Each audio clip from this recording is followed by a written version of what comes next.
सबको जय मसीह की। आइए आज हम वचन की ओर चलते हैं और देखते हैं कि आज के दिन परमेश्वर ने हमें कौन सा सुंदर वचन दिया है जो जिससे परमेश्वर हमें आशीष देना चाहते हैं। तो आइए वचन की ओर चलते हैं। यिर्मयाह 33 उसके 3 यिर्मयाह 33 उसके 3 में लिखा है, मुझसे प्रार्थना कर और मैं तेरी सुनकर तुझे बड़ी बड़ी और कठिन बातें बताऊंगा जिन्हें तू अभी नहीं समझता। आमीन। God bless you all. इस वचन के द्वारा परमेश्वर आपको आशीषित करें और आप 100 गुना फलों को लेकर आएं। तो आइए समझते हैं कि वचन क्या कहता है। तो वचन में लिखा है, मुझसे प्रार्थना कर। देखिए, परमेश्वर चाहता है कि आप प्रार्थना में रहें, आप हर वक्त प्रार्थना करते रहें, आप परमेश्वर को टाइम दें, क्योंकि हमारे जीवन में परमेश्वर की अधीनगी में रहना और परमेश्वर से प्रार्थना करते रहना हमारी ज़िंदगी का एक नियम है, हमारी ज़िंदगी का एक बहुत ही बड़ा पहलू है। जब तक हम परमेश्वर से प्रार्थना नहीं करेंगे, जब तक हम परमेश्वर के आगे घुटने नहीं टेकेंगे, तब तक परमेश्वर हमारी प्रार्थनाओं को कैसे सुनेंगे, हमारी प्रॉब्लम्स को कैसे हल करेंगे। देखिए, एक मसीह जीवन में प्रार्थना करना बहुत ज़रूरी है, अपने लिए भी और दूसरों के लिए भी, क्योंकि परमेश्वर कहते हैं कि एक दूसरे के लिए निरंतर प्रार्थना में लगे रहो। यानी हमें एक दूसरे के लिए प्रार्थना करनी है, एक दूसरे के लिए हमें जो है हर वक्त प्रार्थना करते रहना है, जिससे कि परमेश्वर, जब हम किसी दूसरे के लिए प्रार्थना करते हैं तो परमेश्वर हमें आशीषित करता है, परमेश्वर हमें आशीष देता है, क्योंकि हम अपने लिए नहीं, क्योंकि हम दूसरों के लिए प्रार्थना करते हैं, हम दूसरों के लिए जो है प्रार्थना में लगे हुए हैं।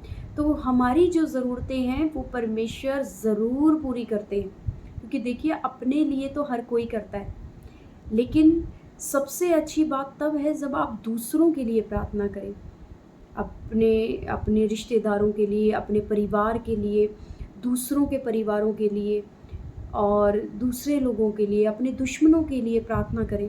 परमेश्वर कहता है अपने दुश्मनों के लिए भी प्रार्थना कर, प्रार्थना कर।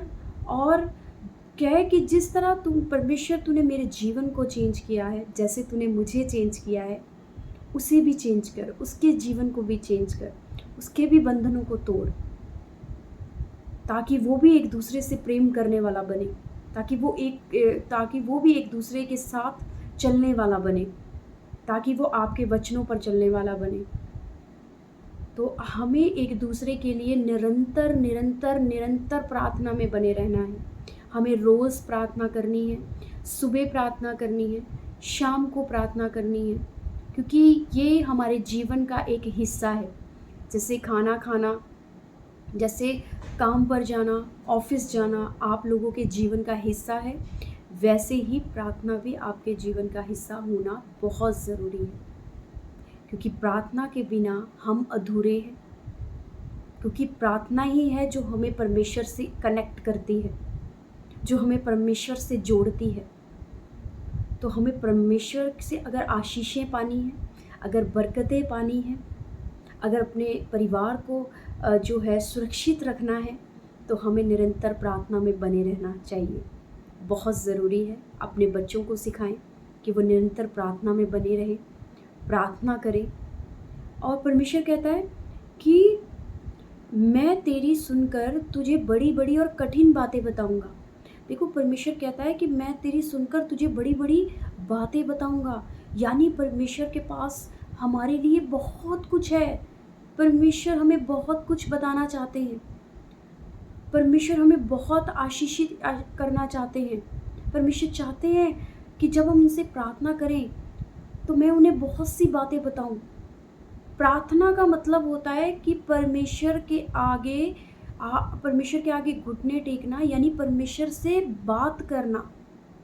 जब हम परमेश्वर से बात करते हैं तो हम परमेश्वर से प्रार्थना करते हैं।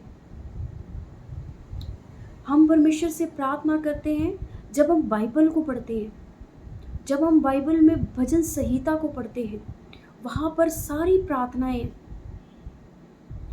तो हम क्या करते हैं, हम परमेश्वर के आगे जो है बैठकर घुटने टेक कर हम परमेश्वर से बातें करते हैं। प्रार्थना का मतलब होता है परमेश्वर से बातें करना। ऐसे बातें करना जैसे आप अपने पिता से बातें करते हैं, अपनी माता से बातें करते हैं, अपनी माँ को, अपने पिता को, यानी अपने माँ-बाप को आप अपने दिल का हाल बताते हैं, पूरे दिन की बात बताते हैं। ऐसे ही आपको अपने परमेश्वर के आगे सारी बातें खोल देनी है। आपने क्या किया, कैसे किया, दिन भर में आपने क्या किया, दिन में आपसे कौन-कौन से लोग मिले, आपको क्या प्रॉब्लम आई, क्या प्रॉब्लम आप चाहते हैं कि आपके जीवन से चली जाए, या आपको कहाँ पहुँचना है, कैसे क्या करना है, वो सारी बातें आपको परमेश्वर से बोलनी है। जब हम परमेश्वर से बात करते हैं तो हम परमेश्वर से प्रार्थना करते हैं, यानी हमें परमेश्वर से बात करनी है। तो बहुत ही सिंपल और बहुत ही प्यारी बात है कि परमेश्वर कहते हैं कि तू मुझसे प्रार्थना कर, ताकि मैं तेरी सुनकर तुझे उत्तर दूँ और तुझे वो बातें बताऊँ जो तुझे अभी तक भी पता नहीं है। तो परमेश्वर हमें बहुत सी बातें हमसे करना चाहते हैं, बहुत बातें हमसे करना चाहते हैं, बहुत आशीषें हमें देना चाहते हैं।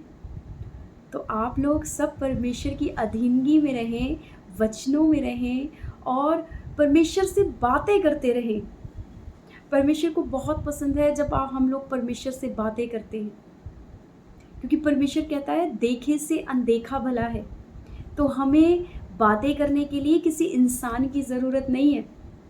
हमें बातें करने के लिए, हमारी बातों को सुनने के लिए हमारा परमेश्वर हमारे साथ है। तो हमें जो भी बात करनी है वो हम अपने परमेश्वर से दिल खोल कर सकते हैं। तो परमेश्वर आपको इस वचन के द्वारा आशीषित करे। आप ब्लेस हो यीशु मसीह के नाम से। And God bless you all. आप सब लोग आशीषित हैं और परमेश्वर आपको बरकतों से भरे, आशीषों से भरे और आप ब्लेस हो। God bless you, God bless you, God bless you.